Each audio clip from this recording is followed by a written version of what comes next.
A massive explosion of flames tore through the quiet Colorado night. My phone rang at 2:00 a.m., my neighbor screaming, "Your house is on fire." I got there by 3:20 to pure chaos. Firefighters on defense, my beautiful 1920s Craftsman engulfed, and the thick smell of gasoline everywhere. Across the street sat the HOA President Bryn in her white Lexus SUV. Engine running, just watching the blaze like it was entertainment. She thought no one saw her, but I knew exactly who did this.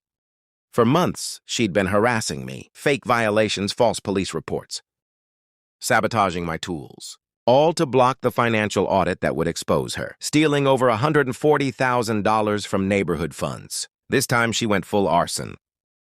What she didn't know, I'd installed hidden cameras 2 weeks earlier. And I'm not just the homeowner. I'm the local municipal court judge who had signed her arrest warrant and preside over her court date just days later. Stick around for felony charges and the most satisfying courtroom karma ever. Drop a comment, where are you watching from? My name is Declan, I'm 52. Widower, and for 2 days a week. I'm a municipal court magistrate handling traffic violations, small claims, the usual city ordinance disputes. The other 3 days, I renovate historical properties. It's therapy, honestly. After my wife Iris died 3 years ago, ovarian cancer stage 4. The kind that doesn't negotiate. I needed something to do with my hands. Something where I could see progress, where I could take something broken and make it whole again. Iris grew up in a 1920s Craftsman bungalow. Yellow siding, deep front porch. Those thick wood columns that look like tree trunks. Every holiday, every summer, we'd visit her childhood home. She'd walk me through it, pointing out details. Original crown molding, the built-in breakfast nook. The way afternoon light hit the hardwood in the living room. When I found a near-identical Craftsman in a neighborhood called Ponderosa Bluffs, 40 minutes outside Denver, I didn't even haggle on price. I closed in January. The plan was simple. Gut renovate it. Restore every detail the way Iris described. Then donate it as transitional housing for cancer survivors. People who need a safe place to heal without worrying about rent. The house smelled like my grandfather's workshop. Old pine sap, plaster dust. That specific scent of wood that's been holding up walls for 100 years.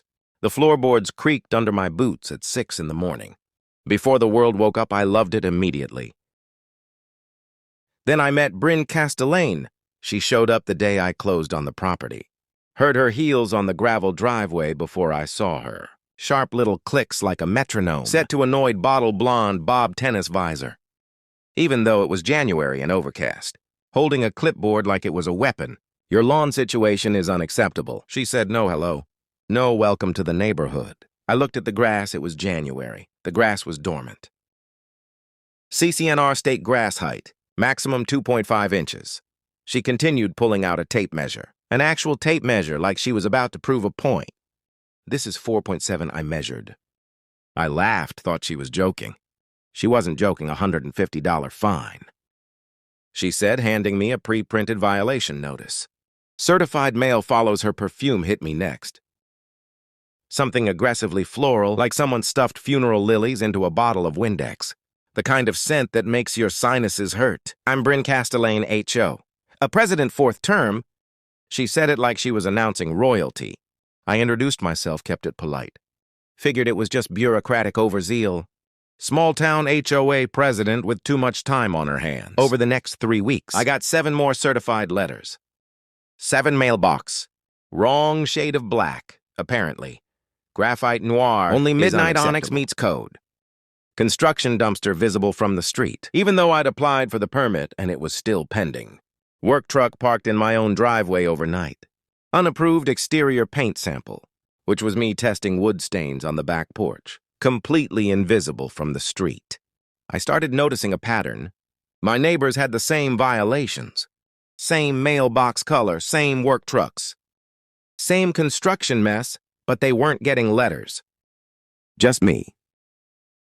Then Bryn said something that made the hair on my neck stand up. "This neighborhood has standards," she said, standing on my porch looking at my renovation supplies. "We can't have it looking like a construction yard. For those people who flip houses." For Section 8. The way she said those people. I tasted metal in my mouth. Adrenaline anger. The specific flavor of recognizing a dog whistle when you hear one. That's when I knew this wasn't about grass height. Late February, I'm replacing the electrical panel. Hired a licensed electrician, pulled all the permits, everything by the book. When a county building inspector shows up, "Got a complaint," he says. Looking uncomfortable, unpermitted electrical work. I show him my permits, show him the electrician's license, show him the inspection schedule we'd already filed. The inspector, older guy, name tag says Ernesto, looks at the paperwork, then at me. Yeah, I figured. Want to see the complaint photos? He shows me his tablet. It's pictures of exposed wiring, junction boxes hanging open, electrical tape wrapped around frayed connections. Dangerous stuff, except none of it's from my house. That's the previous owner's work. I say I'm fixing that. That's why I hired a licensed guy. Ernesto nods slowly. I believe you. But I still gotta shut you down for 2 days pending reinspection. Complaints on file, gotta follow protocol? 2 days, $12, and lost contractor time. Because the electrician can't just sit around waiting. Can I ask who filed the complaint? I already know. Ernesto closes his tablet. Lowers his voice. This is the 3rd call from her this month. Different properties. She's persistent after he leaves. I sit in my truck and do something I should have done 3 weeks ago. I pull every HOA meeting minute for the past 18 months. They're public record in Colorado. Anyone can request them. I spend 6 hours reading through bureaucratic nonsense. And that's when I find it. 3 board members got identical violations that I got.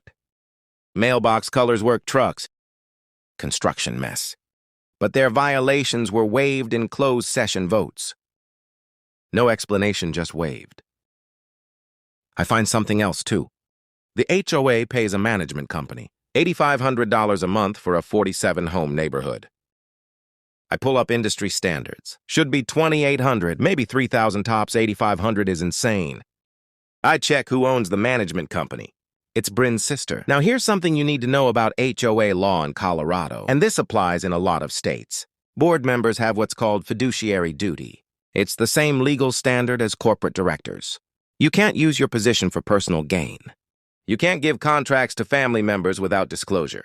And competitive bidding break that rule, and you're personally liable. I screenshot everything, timestamp every document, build a spreadsheet that would make an accountant weep with joy. But I don't confront her, not yet. Instead, I do something smarter. I request a copy of the HOA's directors and officers insurance policy. It's buried in the CC and RS that homeowners have a right to see. This takes them 11 days to send it. When I open the PDF, I actually laugh out loud. The insurance lapsed 4 months ago. Bryn forgot to pay the premium or chose not to. Either way, every board member is now personally exposed to lawsuits. With 0 coverage, I print 3 copies of the lapsed policy. I send them anonymously to 3 homeowners, whose waiver requests got One of denied. them's a retired school teacher named Maureen. Another's a veteran named Gil. Within 48 hours, Maureen and Gil show up at the next HOA meeting. They bring printouts of the board members' waived violations. Why did they get waivers and we didn't? Maureen asks, voice shaking but firm. Bryn goes rigid. Those were different circumstances. Different how Gil asks. He's 68, served 2 tours in a rock. Not the kind of guy who backs down, because it looks like favoritism to me. Bryn's face flushes. You're harassing HOA officers. That's a finable offense. So's breach of fiduciary duty. Gil shoots back. The meeting falls apart. 2 board members resign on the spot. 3 days later, I find a note on my truck windshield. Judges shouldn't play contractor. Someone could get hurt. I hold the paper up to my nose. Funeral lilies and Windex. My jaw tightens. She knows what I do for a living now. Someone talked small towns are like that. Gossip spreads faster than the flu. Most people would back off at this point. File a police report, maybe get a restraining order. But I spent 3 years watching my wife fight an enemy she couldn't see. Couldn't negotiate with, couldn't intimidate. Cancer doesn't care if you're scared. It just keeps coming. I learned something from Iris during those 3 years. When you're facing something relentless, you don't flinch, you don't blink. You outlast it late March. I'm at the courthouse. It's a Wednesday. I've got a full docket of traffic cases. When my phone rings at 2:15 in the afternoon, it's Gil Declan. You need to get to your house. Something's wrong. I'm there in 30 minutes. There's a sheriff's cruiser in my driveway. I walk in through the back door, the one I always leave unlocked during the day. Because contractors are in and out, and I see it immediately. My table saw the power cord's been cut. Not frayed, not damaged. Cut clean slice, like someone used wire cutters. In the back room, the one where I'd just refinished the hardwood floors. There's paint thinner spilled everywhere. The can's empty, tipped on its side. The finish is bubbling and peeling, ruined. The door to that room was locked. I know it was locked. Deputy Caitlin, young woman, maybe late 20s, is taking notes, Mr. Declan. She says Miss Castellan filed a report this morning. She claims you threatened her at last night's HOA meeting. I stare at her. I wasn't at the meeting. I was here in court. I pull out my phone. Show her my calendar. I had docket until 7 p.m. Caitlin looks at the calendar. Then at her notes, she said it was around 6:30. I have time-stamped court records. I was 40 miles away. I pull up the courthouse parking log on my phone. Every judge's vehicle gets logged in and out for security. See logged out at 7:14 p.m. Caitlin writes this down carefully. Her sister confirmed the threat. Says she witnessed it. Of course she did. Bryn's sister, the one billing the HOA $500 a month deputy. I say slowly, I'm a municipal court magistrate. Do you really think I'd threaten someone? Especially an HOA officer, knowing it'd end my career. She looks at me for a long moment. No, sir, I don't. But I still have to take the report. I understand. Can I file a counter-report vandalism? Breaking and entering, yes, sir. But I gotta be honest without cameras. It's your word against circumstantial evidence. After she leaves, I sit on the front porch and do math in my head. $1,200 to repair the table saw cord and buy a new one. $800 to resand and refinish the floor. Another $400 in lost time, $2,400. It's not the money that bothers me. It's the message I can get to you anytime. That night, I'm Googling security camera systems when I remember something a lawyer once told me during a property dispute case in Colorado. If 10% of homeowners petition for an independent audit, the HOA board has to comply. It's state law they can't refuse. I pull up the HOA directory. 47 homes. 10% is 5 homeowners. I've got Maureen and Gil. I need 3 more. It takes me 4 days, quiet conversations, showing people the spreadsheet explaining the lapsed insurance, mentioning the $8,500 management fee. By Sunday, I've got 7 signatures. We filed the petition on Monday morning. Certified mail CC'd to every homeowner in the development. Bryn calls an emergency board meeting for that Wednesday. Closed session, which is illegal under Colorado's Open Meetings Act. By the way, HOA boards have to conduct business in open session, unless they're discussing litigation or personnel issues. Financial decisions, those are public. The vote is 3-2 to allow the audit.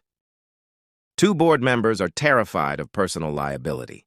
Now that the insurance situation is public knowledge, Bryn loses, the audit gets scheduled. It'll take 60 days.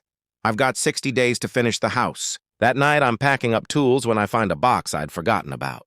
Iris's handwriting on the outside, house plans and dreams. Inside, there's a sketch she drew watercolor pencils. Her neat architect's handwriting labeling each room, the kitchen, the breakfast nook, the bedroom where she'd slept as a kid. At the bottom, she wrote, "A house should be a place where people heal." I sit on the porch until the sun goes down holding that sketch, and I make a decision. This isn't about beating Bryn anymore. It's about finishing what Iris started. But if Bryn wants to keep coming at me, fine. I'm a patient man. I've sat in courtrooms, watching criminals talk themselves into convictions for 15 years. I know how to wait. I know how to let someone dig their own hole while staying completely still. Iris used to say, "Don't interrupt your enemy when they're making a mistake." So I won't. April 17th, 2:47 in the morning. My phone rings. I'm at my downtown condo.